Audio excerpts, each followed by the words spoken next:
Good morning, everyone. The Subcommittee on the Indo-Pacific of the Foreign Affairs Committee will come to order. The purpose of this hearing is to examine the fiscal year 2024 budget request for the State Department's Bureau of East Asian Pacific Affairs. Let me now recognize myself for an opening statement.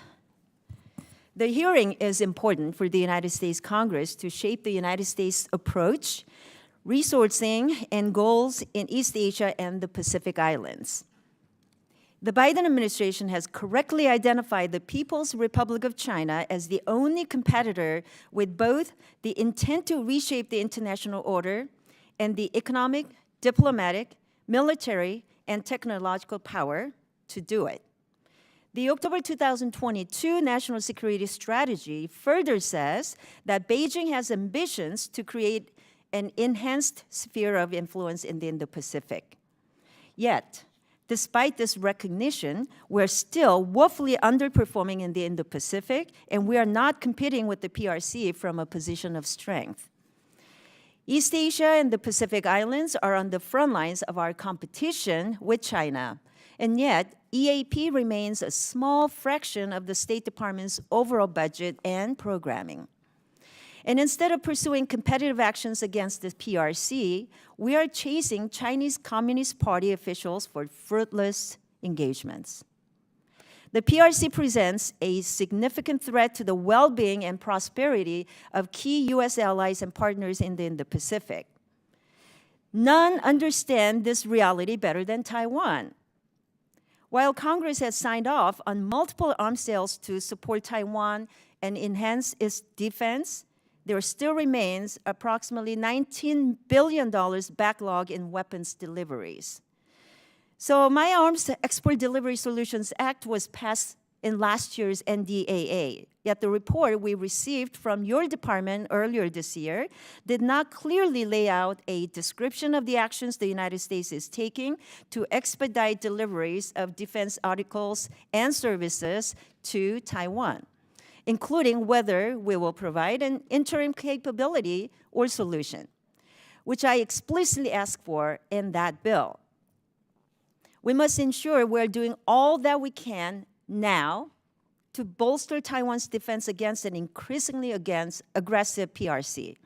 It is clear our allies in the Indo-Pacific share our concern about the PRC's growing aggression towards Taiwan.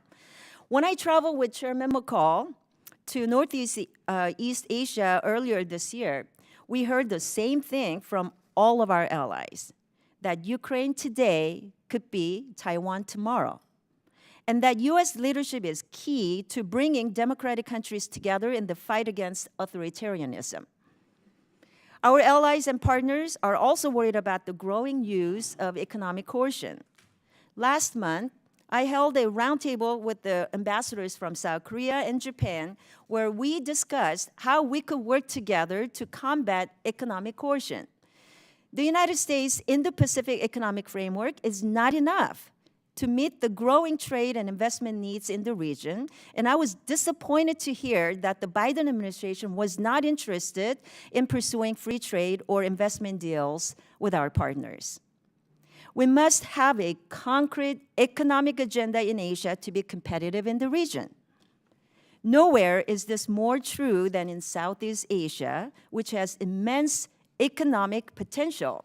So I look forward to traveling to the region next month to discuss security, economic, energy, and human rights cooperation. Finally, we all agree that we are in an era of strategic competition with China, and that this competition requires a whole of government approach. Yet I am worried about the growing trend of the State Department not being forthcoming with information about its engagement with the PRC or actions taken by the PRC that directly affect United States national security, such as the spy balloon and the spy base in Cuba. In June, I sent a letter noting concern about your trip to Beijing on the anniversary of Tiananmen. I'm also disappointed that this hearing, originally scheduled for June, was pushed due to Secretary Blinken's travel to Beijing, which the department itself admitted would not be a game changer. I have also sent letters about getting briefings about the spy balloon and spy base in Cuba. We cannot pull together a whole-of-government approach to combat growing PRC aggression if the State Department refuses to engage with Congress and the American people in a timely manner. In short, the Indo-Pacific region is critical to U.S. national security and competition with PRC, so we must do more with our allies and partners, especially economically, to maintain U.S. leadership in the region. And to properly compete with China, the United States government must be in lockstep in communicating openly across branches about the threat the PRC presents, rather than prioritizing fruitless engagement with our counterparts in Beijing. I look forward to hearing from our witnesses and members of the subcommittee on these important issues. So I now recognize the ranking member, the gentleman from California, Mr. Rivera, for your opening statements. Thank you, Chairwoman Kim, for hosting today's hearing. I'd also like to thank our witnesses for participating in this important hearing and express appreciation for this administration's consistent engagement with Congress. Today's hearing focuses on the Biden-Harris administration's proposed budget for East Asia and the Pacific. Successive administrations, Democratic and Republican, have underscored the economic and strategic importance of the Indo-Pacific and expressed a commitment to prioritizing the region. However, the Indo-Pacific region has remained under-resourced when considering its strategic importance, economic heft, and staggering population. That's why last year I introduced the Indo-Pacific Engagement Act, which passed into law in FY2023's NDAA. This bipartisan legislation directed the Assistant Secretaries for East Asian and Pacific Affairs and South and Central Asian Affairs at the State Department, along with the Assistant Administrator for the Asia Bureau at USAID, to provide an independent assessment of the resources they need to fulfill the Indo-Pacific strategy. Last week, the administration submitted the first Indo-Pacific Engagement Act report to Congress, and I'd like to thank EAP and SCA at State, as well as the Asia Bureau at USAID for putting together this comprehensive and insightful report. Noting the strategic competition with the PRC is the pacing geopolitical challenge of our era, the report found that $41.3 billion over the next 5 fiscal years is needed to implement our objectives in the Indo-Pacific, of which $8.1 billion is for diplomatic engagement, $1 billion is for USAID operating expenses, and $32.2 billion is for foreign assistance. Unfortunately, last week, the House Appropriations Committee Republicans passed their fiscal year 2024 state foreign operations and related programs appropriations bill with a 15% cut in funding from fiscal year 2023 levels. While the Republicans' SFOPS bill fully funds the President's budget request for the Indo-Pacific strategy, it underfunds the operations and staffing of the State Department and USAID. If the U.S. is going to successfully outcompete Beijing in the Indo-Pacific and around the world, we cannot take a step backwards and cut resources from key national security agencies. In addition to the appropriated funds, Congress must also authorize the FY2024 President's budget request for mandatory funding that includes $7.1 billion over 20 years to extend assistance related to the compacts of free association with the Marshall Islands, Micronesia, and Palau. I welcome the news of renewed COFA pacts signed with Micronesia and Palau, and I hope there will be a final agreement with the Marshall Islands soon. The COFA agreements signal the United States' sustained commitment to our partners in the Pacific. With some provisions set to expire at the end of this fiscal year, it is critical that Congress approve these agreements through implementing legislation as soon as possible. While competing vigorously with the PRC is central to the U.S. interests in the Indo-Pacific, it is also important for Washington to maintain open channels of communication with Beijing to reduce the risk of miscalculation.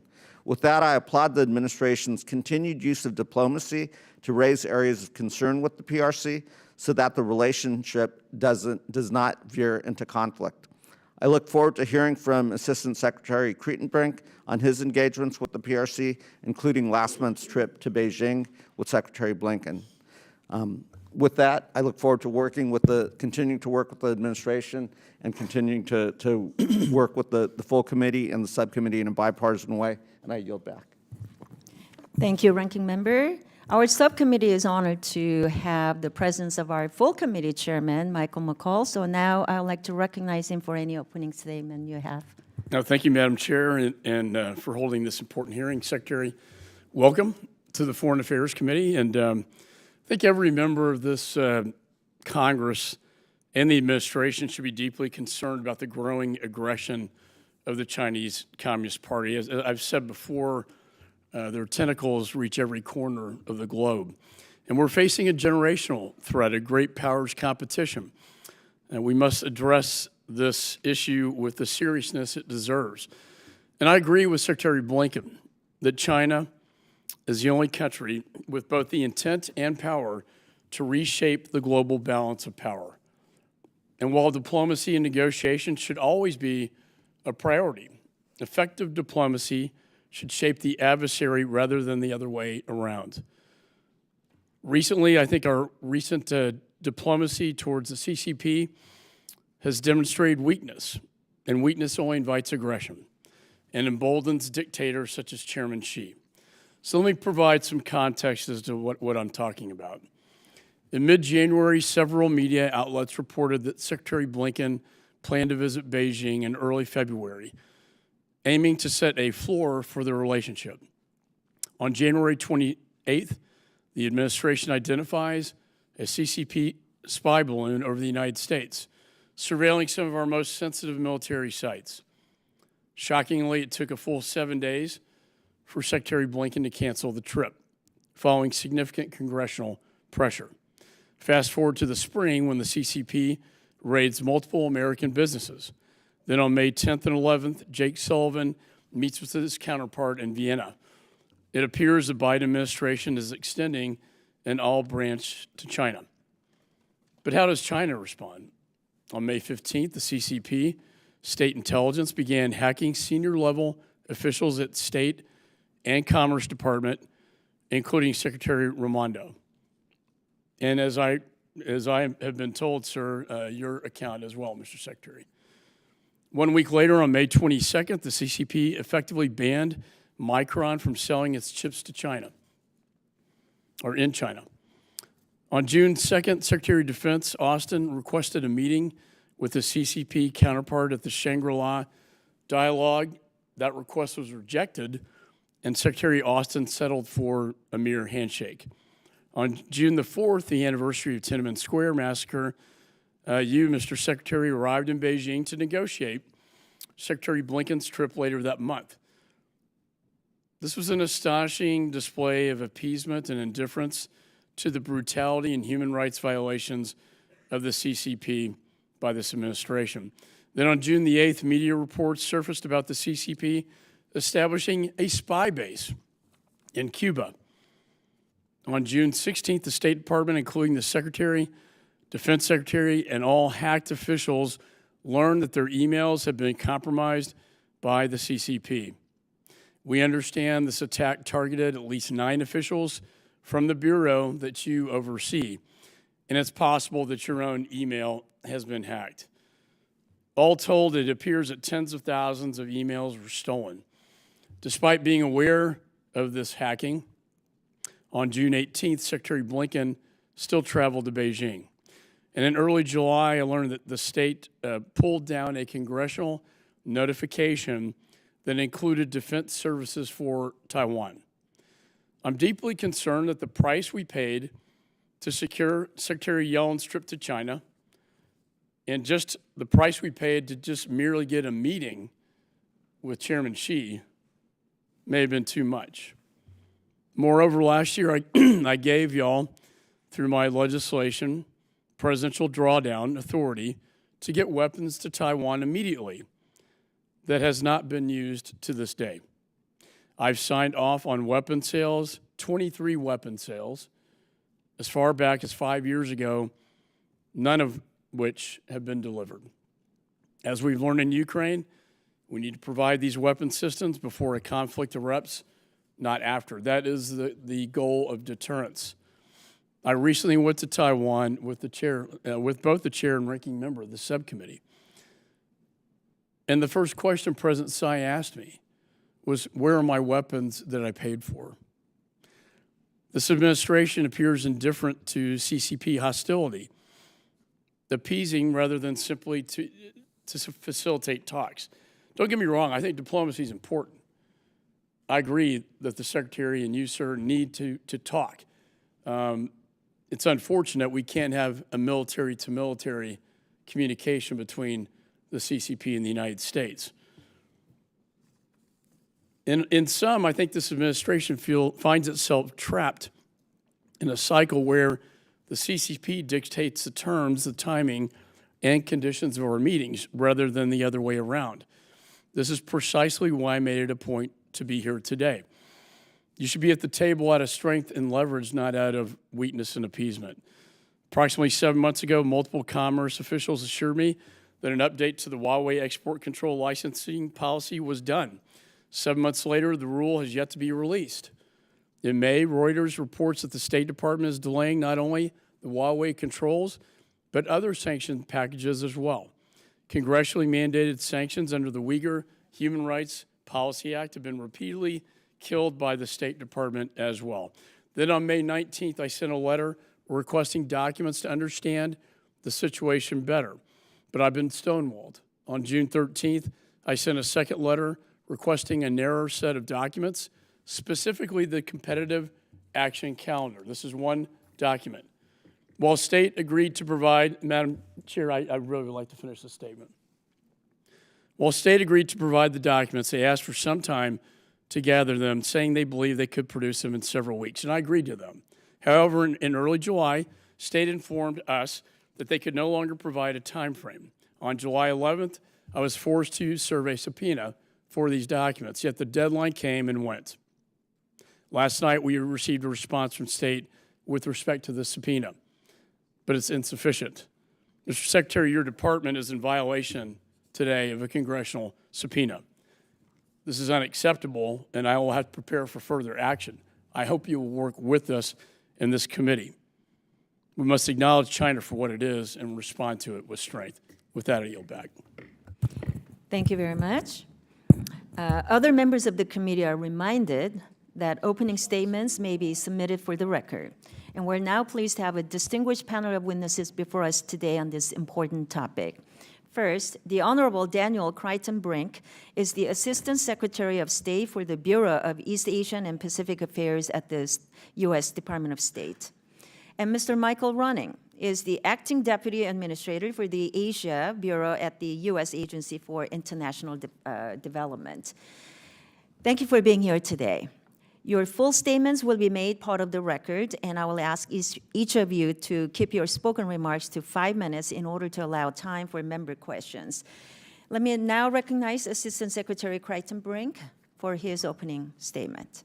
Thank you, Madam Chairwoman. Chairwoman Kim, Ranking Member Berra, Chairman McCall, members of the committee and subcommittee, thank you very much for the opportunity to appear before you today to testify regarding the President's FY24 budget request for East Asia and the Pacific. As President Biden stated in our national security strategy, U.S. leadership in the Indo-Pacific, which of course includes the EAP region, is critical because the Indo-Pacific fuels much of the world's economic growth and will be the epicenter of 21st century geopolitics. As an Indo-Pacific nation, we are committed to building the collective capacity of our allies, partners, and friends to sustain a region that is free and open, connected, prosperous, secure, and resilient. The EAP Bureau holds a key responsibility to advance the administration's priorities in the Indo-Pacific. Our Indo-Pacific strategy includes our approach to the PRC, but is not defined by it. In other words, we have an Indo-Pacific strategy of which China is a part and not the other way around. That said, while strategic competition with the PRC remains a global challenge, competition is most pronounced in the Indo-Pacific. The administration's approach to the PRC is to invest, align, and compete. We are 1, investing in the foundations of our strength at home, 2, aligning with allies and partners on our approach abroad, and 3, competing with the PRC to defend our interests. Our objective is not to change the PRC, but rather to shape the strategic environment in which it operates, building a balance of influence that is favorable to the United States, our allies and partners, and the interests and values that we share. In support of the administration's Indo-Pacific strategy, the President's FY24 budget request for EAP includes a diplomatic engagement budget of $533 million and a foreign assistance budget of $1.36 billion. In addition, the President's budget request includes $2 billion in mandatory funding to support the Indo-Pacific strategy and $7.1 billion in mandatory funding to support the Compacts of Free Association. Further, the FY24 budget includes $2 billion in mandatory funding to support international infrastructure globally, which would include projects in our region. Here, I would now like to provide a brief overview of how the President's budget for EAP directly supports the 5 objectives of the Indo-Pacific strategy. First, we're advancing a free and open Indo-Pacific. The FY24 budget supports our commitment to maintain sovereignty and territorial integrity, unimpeded lawful commerce, the peaceful resolution of disputes, and the freedom of navigation and overflight in the maritime domain. These efforts complement our expanded diplomatic presence across the Indo-Pacific, including opening embassies in the Solomon Islands and Tonga, and planning for new embassies in Kiribati and Vanuatu.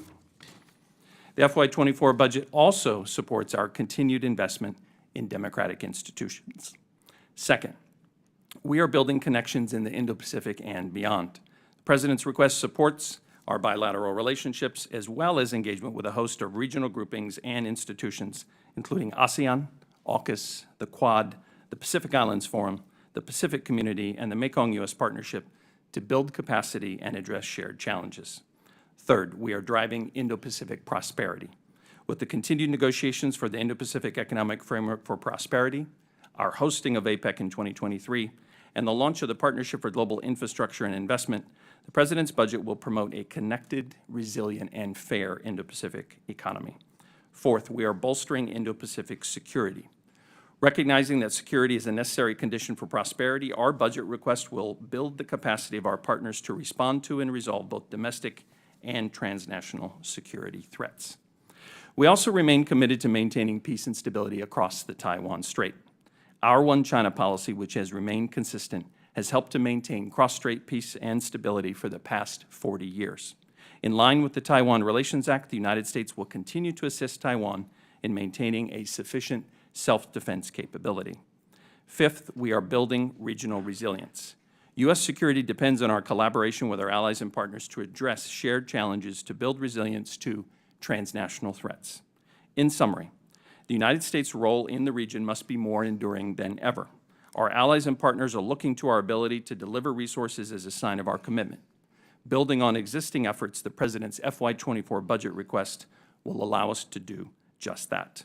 Finally, I also want to sincerely thank the Chairwoman and her staff for agreeing to reschedule this hearing so that I could testify upon return from the Secretary's recent trip to Beijing. Thank you very much. I look forward to your questions. Thank you, Mr. Secretary. I now recognize Mr. Ronning for his opening statement.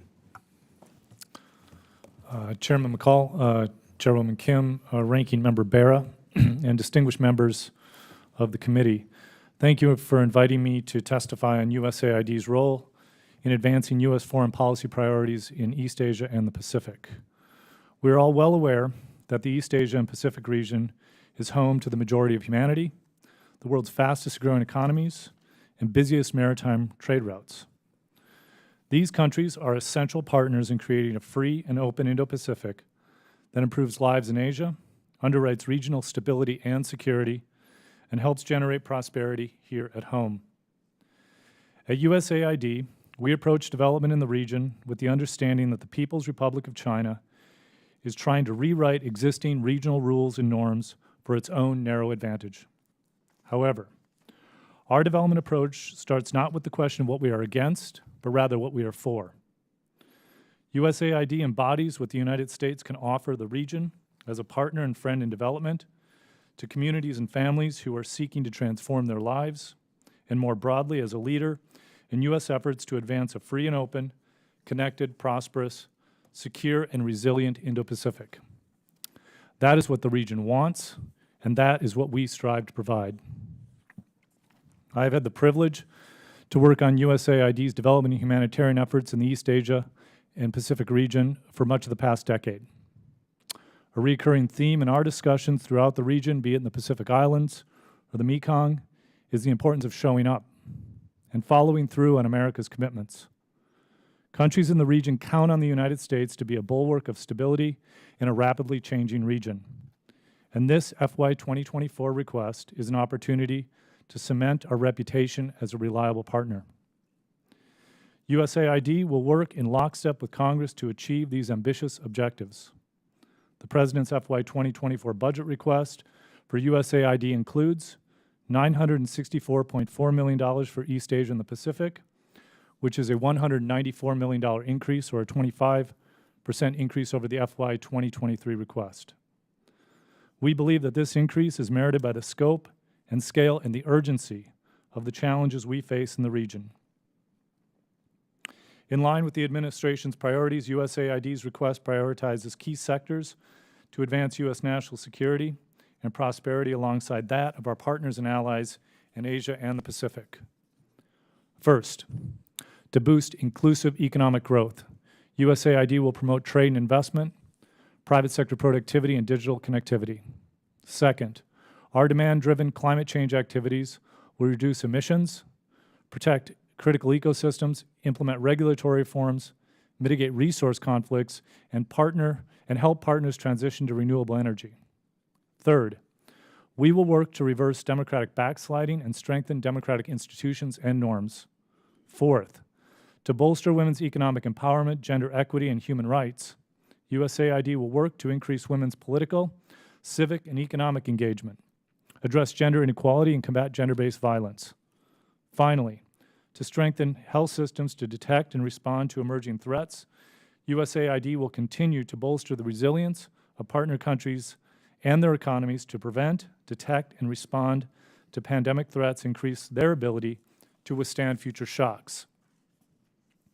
With your continued support, this budget request will allow USAID to deliver on our commitments across East Asia and the Pacific.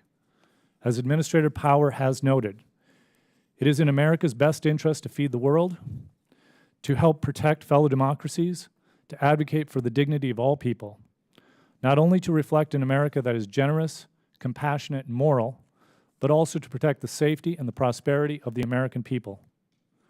With your continued support and on behalf of the American people, USAID will continue our central role in realizing this vision, while increasing partner countries' resilience and advancing sustainable prosperity and security for communities across the Indo-Pacific. I look forward to your counsel and your questions. Thank you. Thank you, Mr. Ronning. I now recognize myself for questions. You know, as I stated in my opening statement, we traveled to Asia and we were in Taiwan and were greeted by 10 battleships, 70 fighter jets, and live fire action drills. It was a display of bravado, but it's also a demonstration of how hostile and aggressive the Chinese Communist Party is becoming. And then I was notified that I was sanctioned on the day I left. As I mentioned in my opening statement, we had several requests regarding the competitive actions calendar.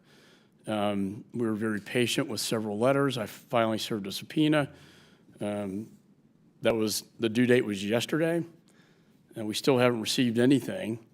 We were told by staff that this is a simple document that could be pulled and produced in a very short period of time. Mr. Secretary, can you tell this committee when you'll be able to comply with the subpoena?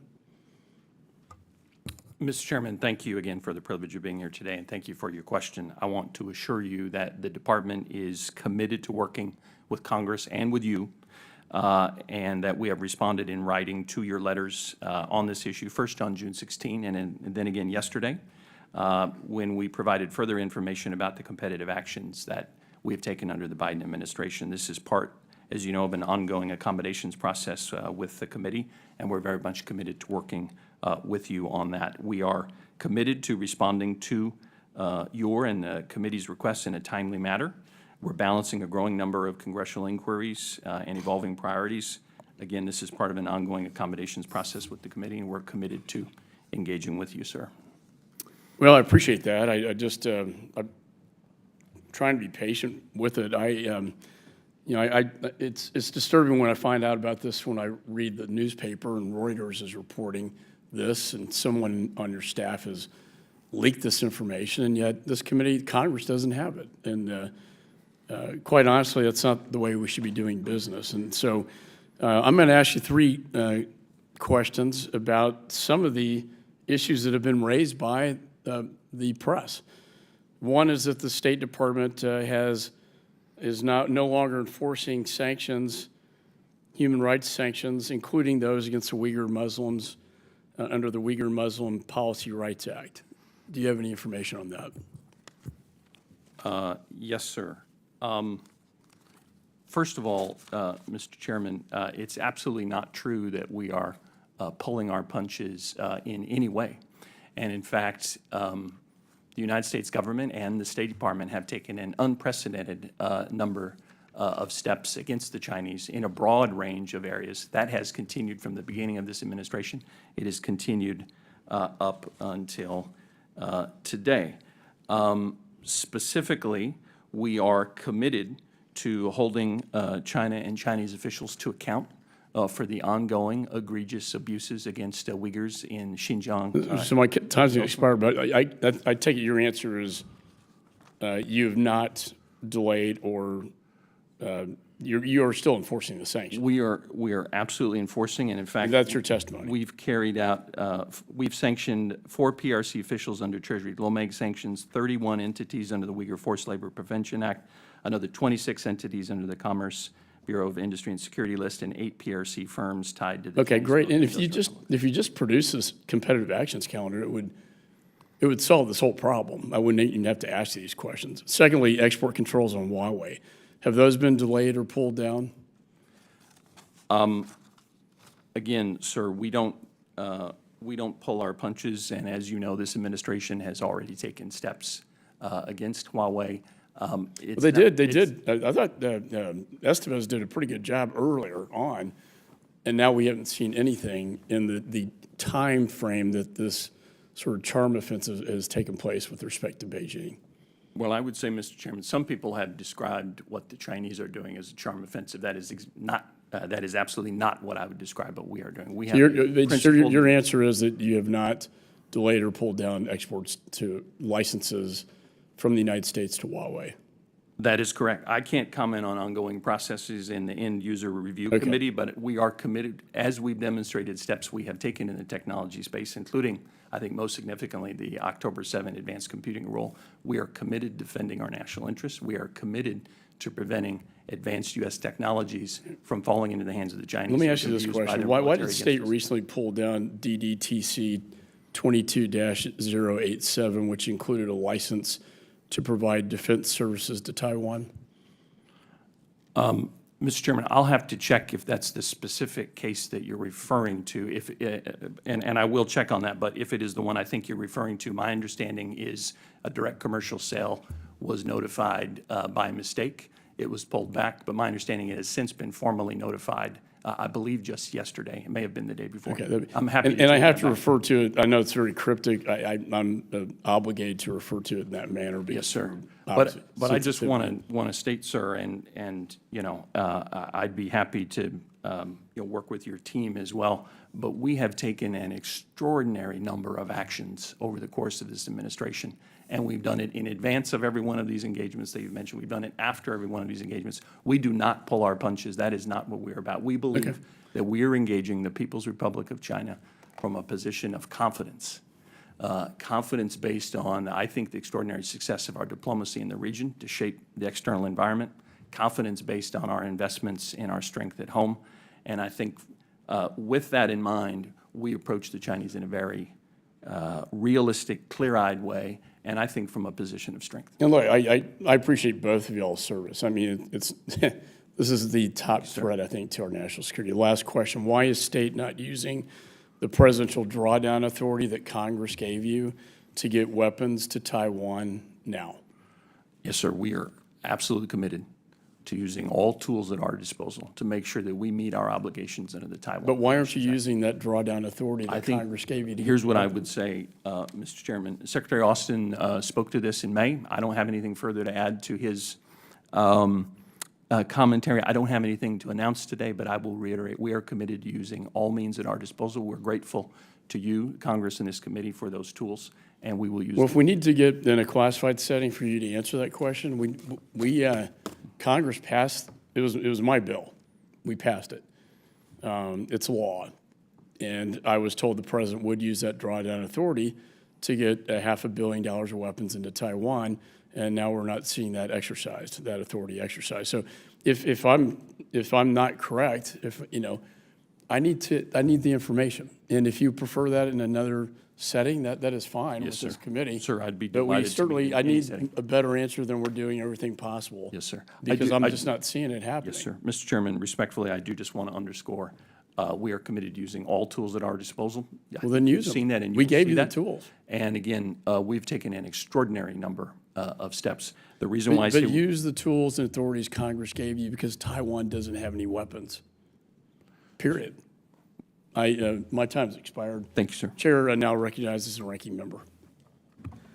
Thank you, Mr. Chairman. I appreciate working with you, Mr. Chairman, and with the chairwoman of the subcommittee and all of Congress in a bipartisan way, because I think we recognize the competition that we're in with the PRC and the importance of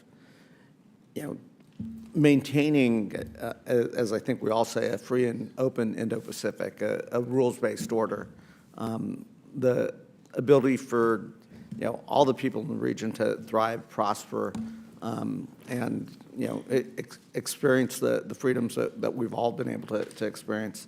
I also appreciate the hard work that this administration's done. I look back at the last 2.5 years, elevating the Quad coalition to the leaders level and really giving it significant importance. Working together with our allies in Japan and Korea to really get the trilateral relationship to a place that I would not have expected it to be just 2 or 3 years ago. So, and I applaud the Moon and Kishida administrations as well for the hard work in moving that alliance to a place where it continues to move forward. I applaud the engagement of both state and USAID in the Pacific Islands, super important allies, very close to us, and again applaud getting the COFA agreement to where it is. We've got a little bit of work, and Congress has to do its work as well, passing the implementing language and getting that to the president's desk. So again, none of these are easy. We are in a competition, and I guess I should also add that no one wants a direct confrontation with China. That's not our intent. I don't think that's the intent of the countries in the region. And while it is very difficult to practice diplomacy with the PRC, I do think it's incredibly important to maintain and look for lines of communication where they're possible and take advantage of those, even if they're not always productive and fruitful. I think it's important for us to maintain that engagement and dialogue where we can, because the challenges that not just the region but the planet face are paramount. We saw those with the pandemic, but we also see those every day right now, both in our country but also across the world with climate change. And it will take cooperation, participation, and working together to address these challenges, particularly with the two biggest powers in the world, the United States and the PRC.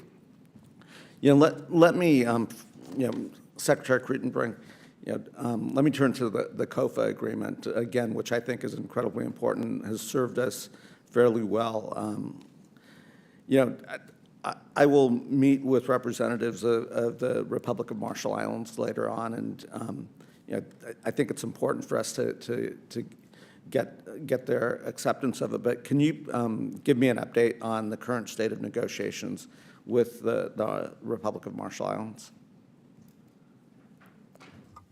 Mr. Ranking Member, thank you very much for your comments and for your question. Let me just state specifically on your question regarding the COFA. We're absolutely committed to getting the COFA done. I think, as you know, this is really, I would argue, central to our entire position in the Pacific, including particularly in the northern Pacific. It's really the foundation of our of our engagement there. As you know, we've already concluded MOUs with Federated States of Micronesia and Palau. The outstanding negotiations are with the Marshall Islands. I don't want to get into all of the details of the negotiations, and I know that our Special Envoy Joe Yoon has been up here to brief you and others, but we're committed to getting this done. I'm confident we will get there with RMI. Every one of our partners, sovereign partners in the Pacific, they have their own needs, desires, their own politics. We're working through that right now, but I'm confident that we will get there. And I think, as you know, as part of the President's FY24 budget request, it includes $7.1 billion mandatory funding over 20 years to fund the compacts, and it does include what we've agreed on, at least to date, the top lines for RMI. Great. And we, as I've mentioned previously, we really do appreciate that mandatory funding and the 20-year funding to give assurances to the states in this region. Yes, sir. Yeah, I don't have much time left, but you've got Congress's support, and we'll continue to work to get this done. So with that, let me Thank you, Mr. Ranking Member. Yield to the Chairwoman. Thank you. I now recognize myself for 5 minutes. Secretary Kreitenbrink, you accompanied Secretary Blinken on his recent trip to Beijing, just recently in June. And shortly after that meeting, Secretary Blinken said that the spy balloon chapter should be closed. Well, this was a spy balloon, which is a product of an adversary's military that flew across the continental United States, and the administration believes we should simply move on. And at one point, President Biden even characterized this national security threat as, in quote, silly. Do you agree or disagree with President Biden's characterization that the spy balloon incident as silly? I just need a simple yes or no from you. Madam Chairwoman, thank you. I think, Just simple yes or no. I mean, we can continue the dialogue. well, ma'am, what I would say is I agree with the President's assessment from the beginning. We took this extremely seriously. This was an outrageous violation of American sovereignty, Yet you territorial called it integrity. silly, right? And So the, did and the the State President Department, shot the balloon my down. time, I'm going to Sorry. claim my time back. State Department, did you demarche the Chinese embassy with respect to the balloon? Yes, we did. And what date did that occur? I don't have all of the details in front of me. I didn't come with a timeline, ma'am, but my recollection is it was immediately after we found Sure, out then about it. do you recall which I believe that U.S. was officials February were in 1. the meeting? I do. Could you tell me? I will tell you, we don't normally divulge all of the details of our. You can at least tell me but I which can tell you, officials were there in the meeting, Secretary of right? State and the Deputy Secretary of State. We took this incredibly seriously, and we wanted to send a message. This was an outrageous violation of our sovereignty. Then can We you- demanded it be removed, that it never happen again, and then we shot it down. So respectfully, you, Madam thank you. Let me Chairwoman, reclaim this my is very time. serious. Yes, ma'am. Will you commit to sharing any technical analysis of the balloon with the committee? What I will commit to is I'll refer you to the Department of Justice and the FBI, which are in charge of this, and we support whatever decisions they make. All right, so you see, we're having this continued dialogue, so the chapter on the spy balloon is not closed. The American people still have so many unanswered questions about this flagrant violation of the American airspace, and given that it flew across the entirety of the continental United States, we're questioning this administration's ability to respond to provocation from the PRC in the future. So since the spy balloon incident in February, the PRC has raided American companies, namely, it banned Micron from its market, and it threatened restrictions on critical minerals, and cyber hacked our top officials, as was mentioned in Chairman McCall's statements. So since February, can you name one substantial action the PRC has taken to improve relations with the United States other than taking our meetings on their terms? Well, Madam Chairwoman, a couple of things. First of all, I would completely disagree with the characterization that we took meetings on their terms. In fact, just the opposite is true. The meetings happened on our terms and our timeline that we insisted on and that we stuck to. And Madam Chairwoman, I fully agree with your assessment that some of the steps that China has taken against Micron, against other American firms on the ground, absolutely contradict their supposed statement that China is open for business and that they need foreign investment, whereas when they take these steps that obviously contradict that statement and that undermine the business environment, that is not in their interest, and it certainly increases tension in the relationship. And these are issues that Secretary Blinken raised directly when he was in China. And also their steps to both threaten and actually restrict critical Thank you. minerals. Let me reclaim my time back. I just want If to. I could just finish on the last one, I Madam don't. Chairwoman. I don't completely agree with your assessment that the meetings were taken on your terms or on our terms, because it's my understanding that we insisted our travel to Beijing, despite, I mean, even canceling your appearance before my subcommittee hearing. So anyway, in your meetings with PRC officials, was the PRC's actions against Micron subject, and if so, what message was communicated by your delegation, and were there any countermeasures threatened? Madam Chairwoman, we've absolutely raised the Micron case and the other cases that I referred to, the unacceptable steps that China has taken against our firms. While in Beijing, Secretary Blinken also underscored how unacceptable it is that China is taking these steps against our firms. And again, it undermines, absolutely contradicts their claim that they are open for business. And we'll continue to fight and advocate for our businesses. The Secretary also met with the American business community there, and what he heard from them was that, one, yes, this trading relationship and the presence of our businesses in China remain very important, but number two, they have a range of concerns, including these actions, and we're committed to defending them and advocating for them. My time is up, but I look forward to continuing this dialogue, especially as we have an upcoming meeting coming up. Yes, Thank ma'am, you. I look forward to that. Thank you. All right. Let me now recognize Representative Andy Kim for 5 minutes. Thank you. Really appreciate the two of you coming out here to chat with us here about some of these important issues. Secretary Crittenbrink, I wanted to just start with you. I guess I wanted to just ask you, how critical is it to the ability of us to be successful in the Indo-Pacific for us to be able to build strong coalitions throughout the Indo-Pacific as well as globally focused on the issues that we face there? How important is that coalition building? Congressman, vitally important. It's central to everything that we do. It animates really everything that we do.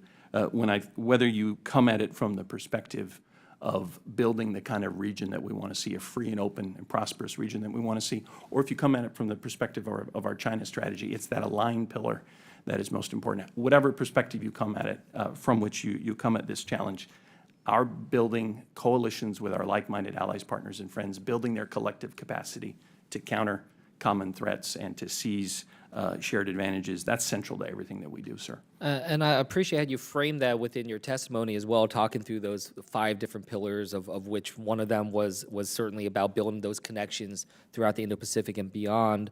I wanted to ask you, we were talking about the recent diplomatic engagements between the United States and China. I guess I wanted to ask you, what have been the reactions of different countries and partners in the region to our diplomatic efforts? Has that been well received? Do they appreciate that, or do they have concerns? I'd be interested in hearing a little bit more color on that. Thank you, Congressman. I'd say 2 things. First of all, I think the unprecedented steps that we've taken to strengthen our allied and partner relationships across the entire region, as the ranking member mentioned a moment ago, with our 5 treaty allies, with AUKUS, with ASEAN, with the Quad, and others. This has been greatly appreciated by the region, and they have told us repeatedly how important it is for our shared security and prosperity. I've never seen a stronger demand signal from the region for American engagement, Congressman. And I would also say our partners are also very gratified for our approach to the People's Republic of China.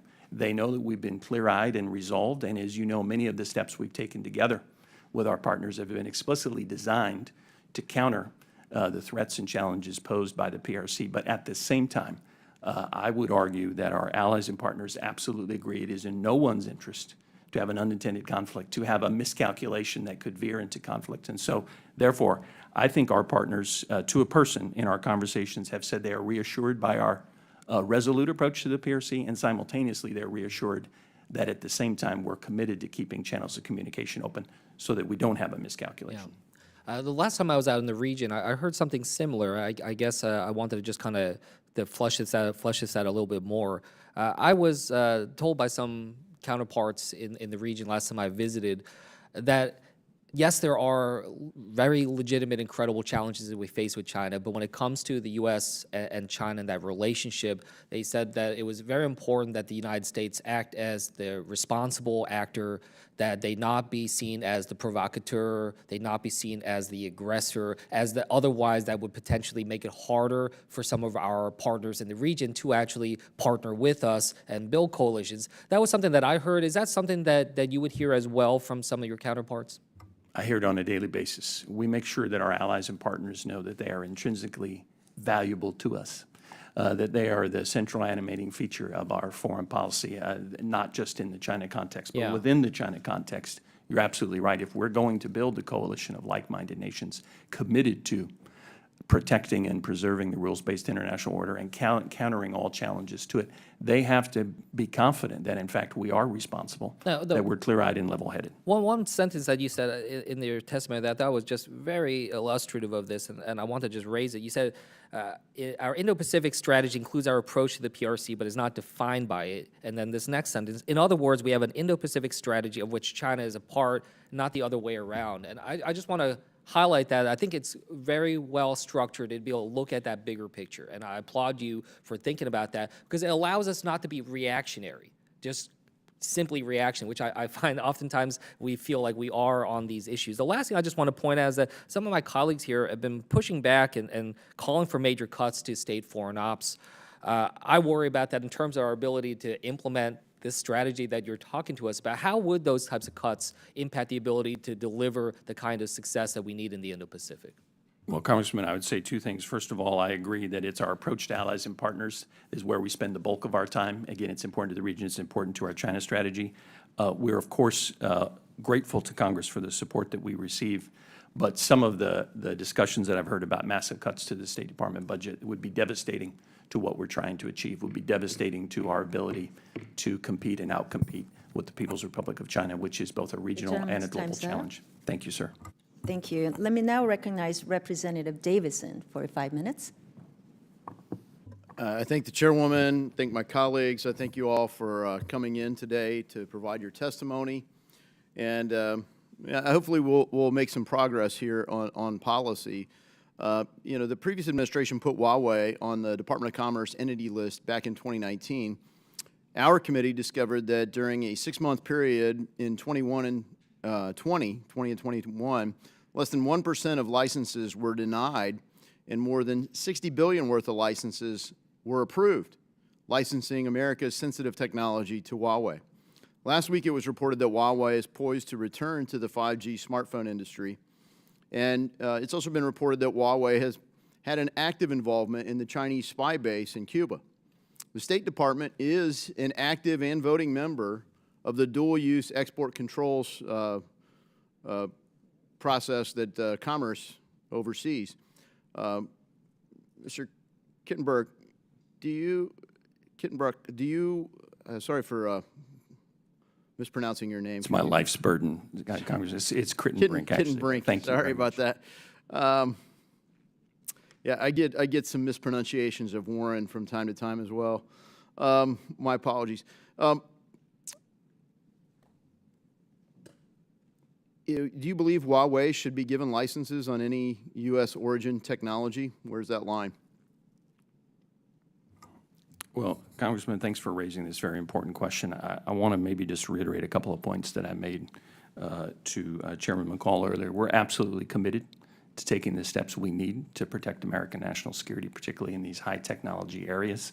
Somewhat difficult for me to speak to the details of the licensing decisions on Huawei, given that that's a Commerce Department decision. You're a voting member. Do you have a position? Is 1% the right amount to restrict? 60 billion is good. And the position that we take is we should do whatever we need to do to defend American national security, and we're committed. Are you doing it? We've done that, and yes, we are. Doing well. 60 billion is the right number. Things are going great. I would say we've taken an unprecedented number of actions against China, including in the technology. Huawei's growth is going fine. Supports what State Department's trying to achieve there? No, I wouldn't say that, sir. I'll reiterate. We're committed to doing whatever it takes to defend American national security. I suggest you might not be doing it. So I just want to highlight that. So even when the United States has gotten commitments from the People's Republic of China, the level of adherence to their commitments isn't great. So I'd like to just get your views briefly, sir, on whether China is keeping its commitment. Is China adhering to its commitments under the World Trade Organization? That's a very broad question, Congressman. The answer is no. I It's pretty couldn't easy. say, I absolutely couldn't say. It takes that a they long aren't. time to list all of them that they're not keeping, but the answer is no. Did China adhere to its commitments under the World Health Organization during COVID on reporting and transparency? No, we have deep concerns about the God lack of bless you. transparency. A simple no answer. Thank you. Did China adhere to its commitment to not militarize the South China Seas? Sir, obviously, the militarization and land reclamation, much of which is illegal, is a deep concern to the United States. So no. Did China adhere to its commitment not to engage in cyber theft of intellectual property? Obviously, sir, we have a range of concerns on the cyber front as well. Yeah, nope, they're not doing that either. Can you name one commitment that China is complying with? Look, Congressman, I didn't come here today to defend the People's Republic of China. I'll let counterparts in Beijing do that. What I did was come to defend what this administration has done. We have a clear-eyed, tough, realistic approach to the PRC, and particularly in this realm, we've been talking about competitive actions. And Well, like. I It's think pretty that- extraordinary, I think. I think you need to get your focus a little bit because they're not coming closer to complying. They're coming further away from complying. Could I just add, And maybe part Congressman? of the approach is NATO. Now, here's my problem. NATO's a defensive alliance that's supposed to protect European countries from invasion. Originally, it was structured, obviously, to stop the Soviet Union, and in the aftermath of the Soviet Union, it's grown quite a lot, but it's a defensive alliance. The charter's defensive, yet there's power projection efforts underway from NATO in the Pacific. What's the objective there? Congressman, look, what we are focused on, and what I tried to indicate in my testimony, we're focused on the region. We're trying to shape a region that's What's based the, on what's the rules-based role order. for NATO in the Pacific? What I would say is if you read the NATO summit documents, our partners in NATO recognize what we recognize, that the Indo-Pacific is central to our future security and prosperity, and that many of China's actions challenge the rules-based I would order. ask that you give me a written response because I think it deserves more than that. What is the strategy with power projection of NATO in the Pacific? And I yield I'm back. happy to. The gentleman's time's up. I now recognize Representative Mills for 5 minutes. Thank you so much, Madam Chair. Assistant Secretary, you're very good at eating up time and playing politics, so I'd really love if you could just try and give me direct answers. It's been a lot of skirting around. I've heard you talk about America not pulling punches multiple times. That's because we're not throwing any. You know, I want to talk about something that Chairman McCall brought up, which is failure of compliance. You keep talking about how the State Department's been very compliant, but we've had to sign multiple subpoenas in an effort to try and get things, to include the 23 members who signed the dissent cables that you're very aware of. So it's disingenuous to even make such a comment, and I just want to go ahead and point that out for the record. I want to ask about competitor versus adversary. Can you describe what the difference between competition and adversary is?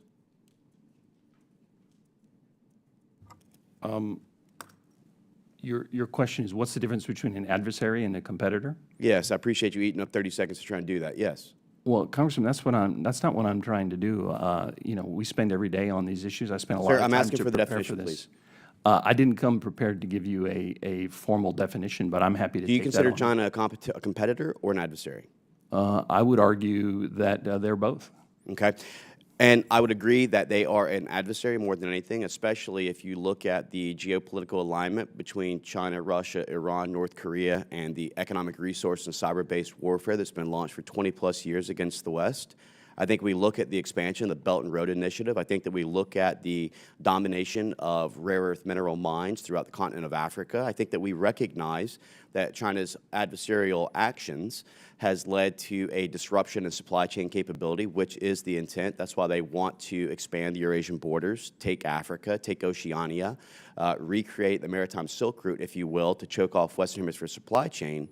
But they're also utilizing economic coercion in our own Western Hemisphere, as we're seeing with Honduras and Panama, where they're trying to take over the canal for tariffs and trade and other types of warfare. And then utilized that marriage of convenience with Russia for the Chavez of Venezuela and Pedro in Colombia, now building spy and joint training bases 92 miles off of my state, the state of Florida, right there in Cuba. So I think that's adversarial actions more so than competitive actions. I will go, though, and say that the day after Secretary Blinken's trip to China, President Biden referred to General Secretary Xi as a dictator. Do you agree that General Xi is a dictator? Congressman, I don't have anything further to add. I think the president's words speak for themselves. I think do you agree with the president's White House words? spokesperson and the secretary have already spoken to that. The Sir, president do you agree with the speaks plainly. He president's- speaks for the American people. Sir, do you agree with President Biden's comment? I stand by what I said, Congressman. I don't have anything to add. No yes, no, beyond- no? I don't have anything to add. Okay, thanks so much for your I think non-answer. We're Congressman- going to move on, reclaiming my time, sir. Secretary Blinken also stated recently that the U.S. seeks to coexist peacefully with China. Was it U.S. policy during the Cold War to seek peaceful coexistence with the Soviet Union, who we declared as having a dictator? Was it U.S. policy during World War II to seek peaceful coexistence with Nazi Germany, which we called Hitler a dictator? Because both Soviet Union and Nazi Germany were run by dictators, correct? Congressman, I've tried to lay out, we have a really consequential and complex relationship with China. We have a long list of concerns, many of which you've already outlined. We approach those in a resolute and realistic manner, and we're absolutely committed to doing everything possible to defend our interests and those of our allies. And Well, I can tell you one of those we're would be to proud of what separate- we've done, and we're confident in what we've Assistant done. Secretary, I'd say that one of those would be to recognize also that WHO and WEF is being weaponized and utilized in an effort to also try to gain further, I guess, ingratiating behaviors by China to try and create this hegemony, not to mention the fact that they're cozying up to OPEC to try and utilize that as an energy warfare against us. And meanwhile, we just had former Secretary Kerry come in here and talk about how the greatest existential threat is climate change, not what we actually really are seeing, which is China as our greatest existential threat. You know, I'm going to ask one more thing, which is in regards to Taiwan. I just came back from the first and second chain of islands a few weeks ago. And I can tell you that the over $19 billion that's being held up by the Directorate of Defense Trade Control, which does exist under the Civ Milpol for State Department, is still yet to actually approve and send the materials that are necessary for Taiwan. Is there a reason for this? Congressman, I think it's realistic to talk about holding up $19 billion worth of arms sales. I think, as you know, this is a complicated process. It takes time. We do Sir, recognize. I'm very aware we of do Form recognize- 5, Form 2, DSP 83s, DSP 5s. I understand the defense process and mechanism. I've also seen where companies like Northrop Grumman, Lockheed, and others have gotten within 90 days an approval for the DSP 5 export approvals to send to Iraq and Ukraine and other countries, and yet this has been months and months and months of being held up. And so, no, you obviously don't know the process for the DSP 83 and DSP 5. If you did, then you'd also know the ATF's Form 2, Form 5, Form 9 process as well.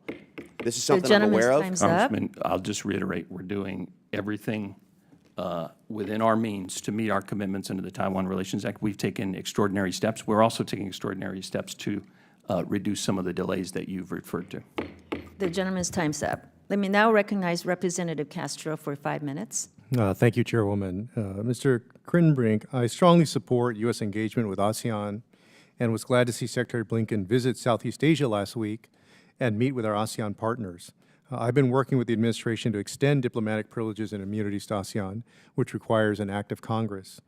I'm hopeful that we can, or actually the House voted on the Partner with ASEAN Act earlier this year, and Senator Menendez introduced the bipartisan Senate counterpart. I'm hopeful that we can get this legislation enacted before President Biden goes to the ASEAN summit this September so he can announce this important recognition of U.S.-ASEAN ties. So I wanted to ask, what would it mean for the United States to extend diplomatic privileges and immunities to ASEAN? And do you agree that it'd be helpful if we can get this enacted in time for the President to make an announcement at the ASEAN summit this September? And after the May 2022 ASEAN Special Summit, the White House announced that the administration will double the Young Southeast Asian Leaders Initiative within 3 years. I led legislation in the House to strengthen and expand this program, and this announcement, of course, was welcome news. Yet, the FY24 budget request for the State Department did not include a request for additional funds in line with the President's announcement in May of 2022. How is the State Department going to find funds to double the YSEALI program? Congressman, maybe two comments. I think I'll need to take back the specifics of exactly what monies are being used to fund YSEALI, but we're absolutely committed to meeting that target, number one. Number two, again, having just traveled with the Secretary to Jakarta for the ASEAN Summit and having participated in a YSEALI event there, this is one of the most effective programs that we have in the world.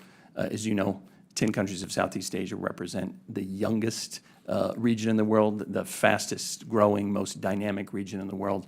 More than 155,000 of these amazing young people are alumni of our YSEALI program. It's really central to what we're achieving. But I'll come back to you on the details of our funding. Well, thank you for your work on that. Thank you to the State Department for really deepening our engagement with Southeast Asia. Ann Wagner, Republican from Missouri, and I co-founded the U.S. ASEAN Caucus in 2017 to deepen the relationship between members of Congress and members of the legislative bodies of the 10 Southeast Asian nations. So thank you from the executive branch on the work that you're doing. And then finally, the administration has recently stepped up efforts to engage with Pacific Island countries where the PRC has been incredibly active, and that means that we need to step up.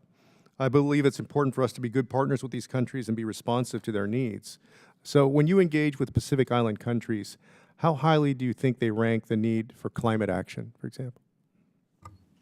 Congressman, I think it's existential. Again, we have worked very hard to step up our game across the Pacific Islands. Again, we're a member of the Pacific community there. These are long-standing historical partners, incredibly like-minded, and our whole approach is to meet them where they live, so to speak. If you look at our strategy for the Pacific Islands, the work we've done on Partners in the Blue Pacific, it's all focused on meeting their top priorities.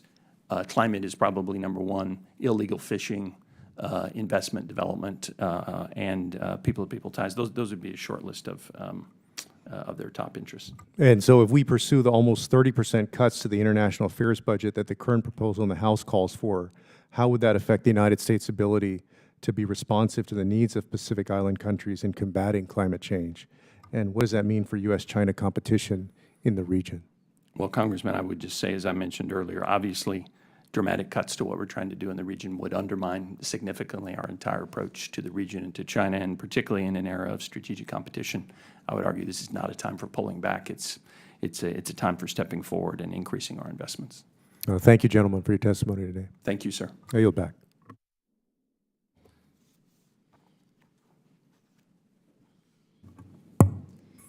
Thank you. I now recognize Representative Barr for 5 minutes.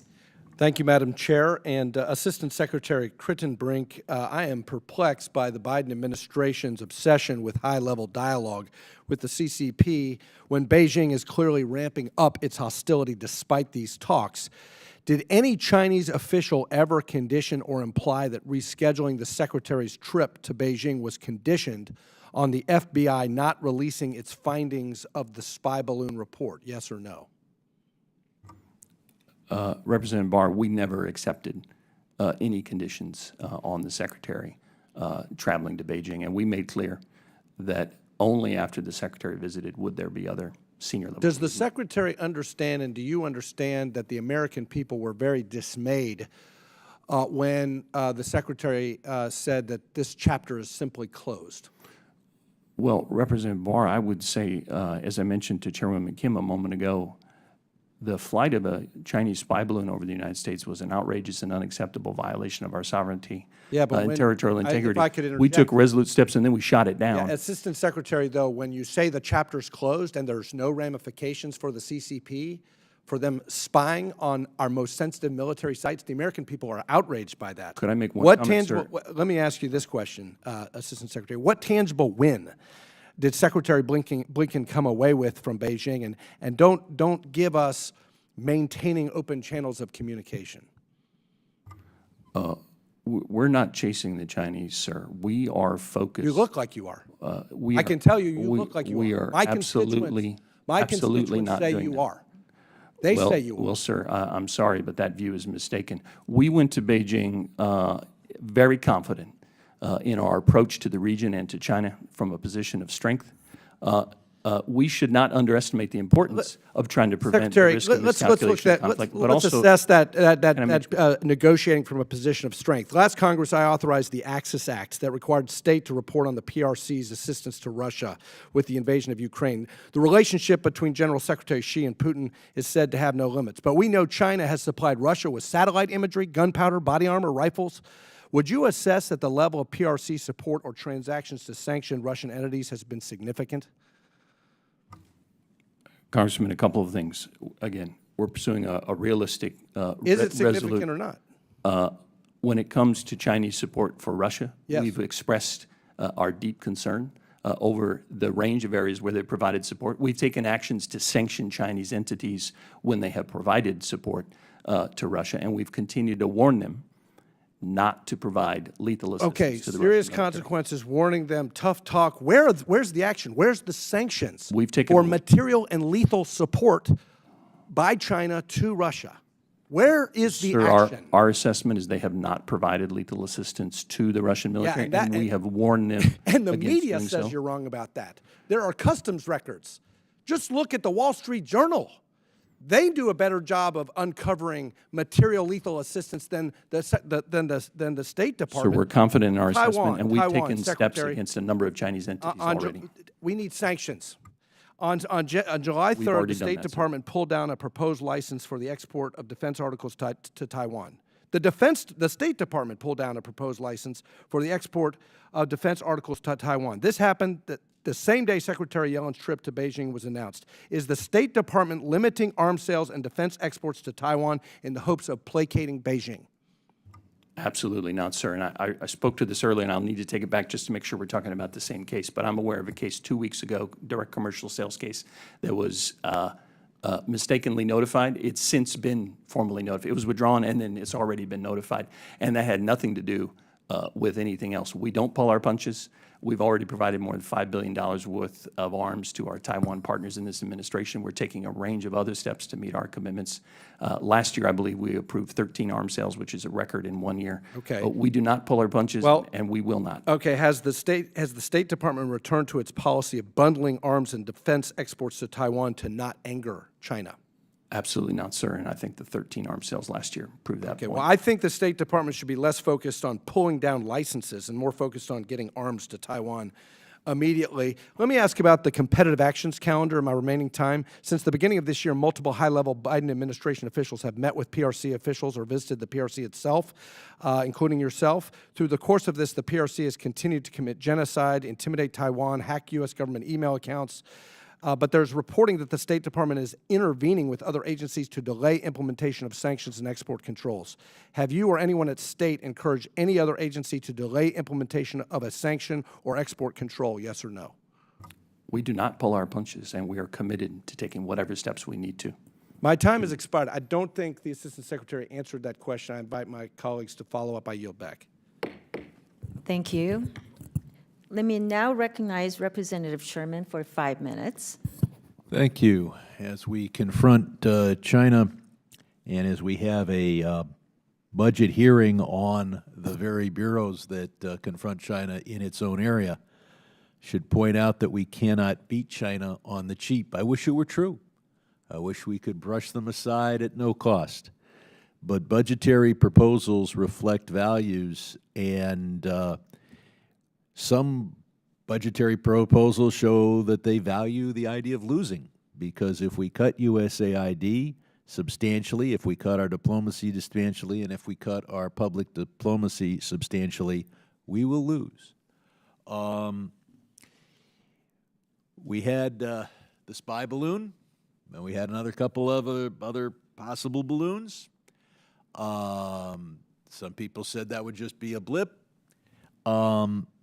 Now that we've had several months to examine the apparatus, has your bureau received a classified briefing on what the major spy balloon actually had on it?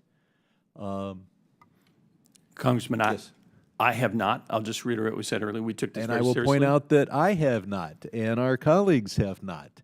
And they have had months to figure out we deliberately didn't shoot down the balloon over Alaska or Montana because we wanted to see everything that was on it. And we allowed the balloon to go over military bases. We made sure, to the best of our ability, it didn't gather any more information, all in an effort to find out what was on the balloon. And they haven't told you, and they haven't told me what was on the balloon. So I look forward to working with the subcommittee and full committee to get a classified briefing on that. Yes, sir, and I'm happy This to month take marks that the back. 70th anniversary of the armistice concluded by President Eisenhower to end the war in 1953 in Korea. But we still don't have a peace treaty. Now, I'm not in favor of making unilateral concessions to the government in Pyongyang. On the other hand, a confidence-building measure that doesn't do anything more for them than it does for us would seem to be a step toward dealing with the more difficult issues. Does the administration want to see a peace treaty ending the war of 1953?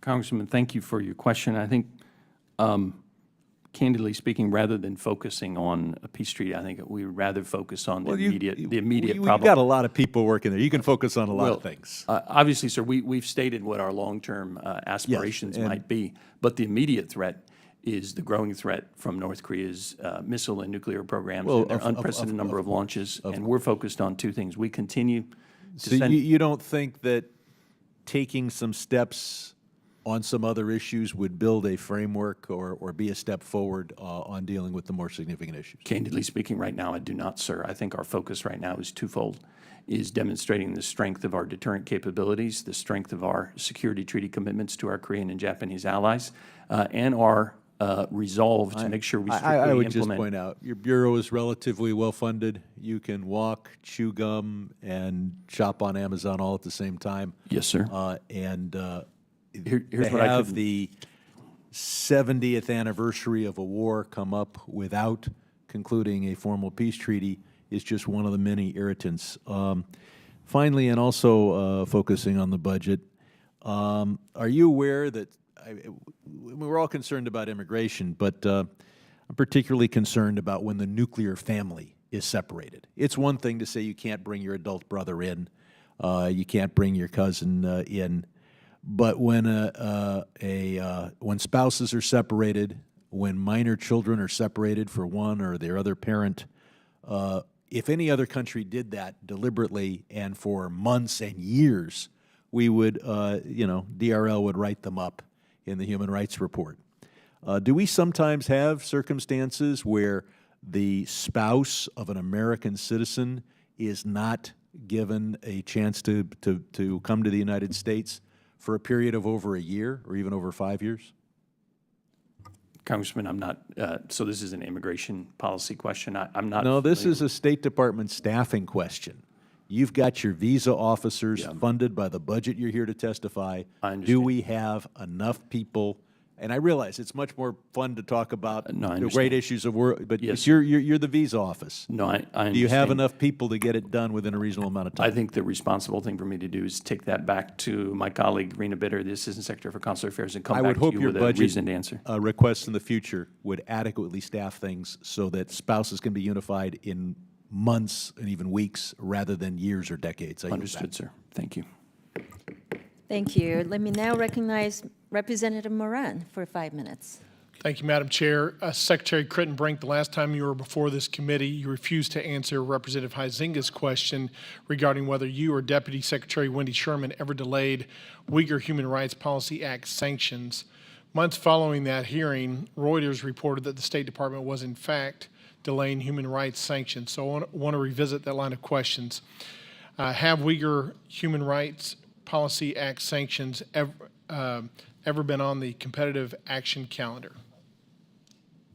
Congressman, I'll reiterate what I've said earlier. We've already taken a range of actions to hold Chinese officials to account on Xinjiang. But I'm not asking about a we'll- range of and actions. we'll I'm asking continue to do so. specifically about Uyghur Human Rights Policy Act sanctions. Have they ever been on the competitive action calendar? As a matter of policy, we don't talk about issues before they're decided. So issues that are pre-decisional and deliberative are usually not matters that we would engage in. Well, how long does the competitive action calendar process take typically? Sir, I think, I mentioned earlier in response to the chairman's comment that this matter is now, in the investigatory and oversight process. No, I'm not asking a substantive No. question. I'm asking a process question. Because you said you don't want to talk about it while it's ongoing, so I want to know, how long does that competitive action calendar process normally take? We have an informal, deliberative, and pre-decisional compilation of actions under consideration, but we don't preview sanctions or share pre-decisional policy discussions. So, Well, I'm glad you read that answer, but I ask you a process question. no, that's the answer. But No, it's a process question. How long does that calendar process take? So that I know when I can come back and ask you about the substance of that issue. No, sir.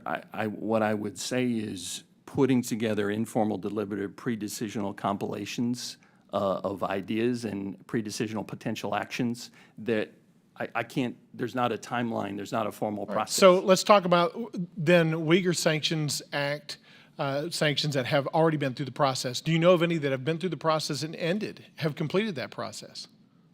So it's not pre-decisional, it's post-decisional. Well, no, sir. What I would say here is when we take steps such as I mentioned a moment ago, the dozens of actions, the dozens of individuals and firms, I think it's more than 51 Chinese entities, almost 60, and at least 4 PRC. I heard you say that earlier. No, I'm no, talking once- about the my point, sir, Uyghur is Human Rights once- Policy Act sanctions. Have any of them completed the process, and have any sanctions been issued? That's a post-decisional question, not a pre-decisional question. I want to make sure I understand. When we impose sanctions on a Chinese official, my understanding is those sanctions remain in place until, in perpetuity, or until we would decide to withdraw. True, but the decision's been made. Has a decision been made to sanction anybody under the Uyghur Human Rights Policy Act? I don't believe that we have taken steps specifically under that act, sir.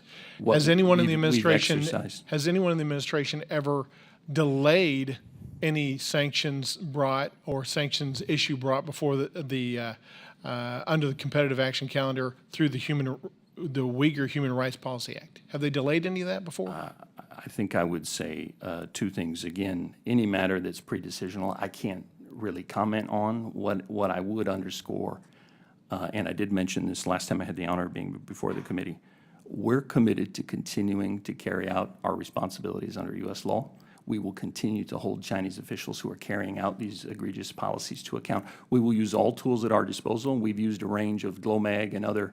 All right, so stepping outside of any specific action, has anyone told you, from the White House to you, that you should not move forward with any sanctions under the Uyghur Human Rights Policy Act? Sir, I'll just reiterate, we don't comment on pre-decisional matters, but we are committed to using all tools at our disposal, and we do intend to use all tools, including the act. In my remaining time, let me switch gears. Recently, Secretary Blinken went to the People's Republic of China. When he came back, he said, quote, he did not support Taiwan independence. In fact, that seems to diverge from the Taiwanese Relations Act, which takes no explicit position on the future of Taiwan other than, quote, the expectation that the future of Taiwan will be determined by peaceful means. It sounds like to me that Secretary Blinken is changing U.S. policy as it relates to the determination of Taiwan's future. Do you know why he would make such a statement? Congressman, respectfully, that's absolutely incorrect. It's long been a matter of U.S. policy for decades that we do not support Taiwan independence. And again, it has been for decades. Our one China policy has not changed. It's based on the Taiwan Relations Act, the 3 joint communiques, and the 6 assurances to Taiwan. Again, we have stated for decades that we do not support Taiwan independence. We also state that we absolutely oppose any attempts to change the cross-strait status quo by either side. We are committed to maintaining peace and security and to deterring precipitous action by the PRC. Madam Chair, my time has expired. Thank You're you. back. Thank you very much. I would like to thank the witnesses for engaging the members and answering the questions. You can see we have a lot of concerns, from the questions that we asked and the responses, some of the responses that we didn't get in full. So we hope that we can continue this dialogue so we can get that full responses from you in a timely manner instead of saying that we will come back and give you the full response in a different setting. I mean, this is what the hearing is about. We all know and recognize that CCP is also an existential threat to the United States, to our partners, and the international rules-based system. And we've heard over and over the Biden administration and President himself and the State Department officials, such as yourself, have verbally recognized that sentiment, but we just don't feel that your actions and the objectives do not, they just don't meet the challenge at hand. And your recent travels to China, since the last time we were supposed to have a hearing with you as a witness to the time that we're having this hearing today, there have been, to my knowledge, about 4 counts of high-level officials from our State Department traveling to China to meet with our adversaries, your counterparts, you would say.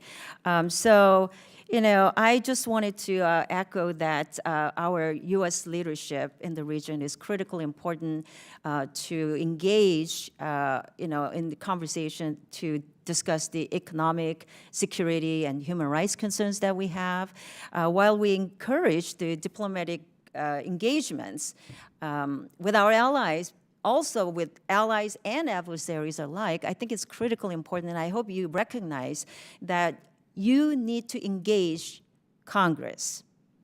And especially before you travel to the region, I hope you will come and talk to us so you can carry our congressional concerns as you meet and have a dialogue with our adversaries. In this case, we're talking about PRC. So we shouldn't be holding back on standing up for our values, and this is what you are trying to do as a diplomats representing our country. So I look forward to getting more fulsome answers to our questions about Taiwan, as I mentioned in my questions about the arms sales and competitive action calendar in our classified meeting later this week. So with that, I would like to turn it over to my ranking member for closing comments you have. Thank you, Madam Chairwoman. First off, I appreciate both the witnesses being here and being available to us on a regular basis. Mr. Running, you probably have to buy Mr. Crittenbrink lunch today, so since he took the bulk of the questions. So, we are in a strategic competition. We are, the 75 years post World War II that. I think we can be proud of what we did as a country, creating relative peace, stability, prosperity, throughout the world, rebuilding Europe, creating prosperity in Asia, in lifting hundreds of thousands, millions out of poverty, is something we can be proud of. But the world is different today, and I think we recognize what that world looks like. And I do, again, as I said in some of my statements, I applaud the work that the administration's doing and that we're trying to do in a bipartisan way here in Congress, supporting that. It is creating new alliances. It's creating value-based alliances that value democracy, free markets, freedom of navigation, and a rules-based order. It's looking at modernizing mechanisms of conflict and dispute resolution. It is rebuilding our presence around the world and staying engaged in the world, but in different ways with our allies. And again, it's not a given what the next decade or 2 decades look like, but I do think the foundational work with, in this region has been seminal. And again, I hope to, continue to try to do this in a bipartisan way, and it does require engagement. It does require aid and development. It does require presence there with our partners and allies. So, I am an optimist. It is not going to be easy work. It is going to require engagement both with our allies and adversaries. But I think the proof is in when I hear the rhetoric coming out of Beijing, I do think they're very worried about the success that we're having in creating these partnerships and the economic engagement, the strength of our own economy, which is now the strongest in the world, the fact that inflation's coming down, the fact that I look at the economic indicators in China, and I think there are a lot of red lights going off, and I applaud Secretary Yellen for going there. we don't want China to go into the tank because that pulls all of us down and probably would pull the world into a global recession. So again, I think we are operating from a place of strength. I applaud where we are right now, and it is going to take all of us working together, not as Democrats or Republicans, but as Americans and as folks that want to see a prosperous and fair and open 21st century. So again, Madam Chairwoman, thank you for holding this hearing. Thank you to the witnesses for being here, and again, I look forward to working together. Thank you, and I echo the ranking member's remarks for thanking you for being here. I don't know about buying each other lunch. But the members also asked some quite good questions, but probably they would appreciate the full response in writing if you may be able to have the time to do so. And pursuant to committee rules, all members may have 5 days to submit statements, questions, and extraneous materials for the record, subject to the length limitation. So without objection, the committee now stands adjourned.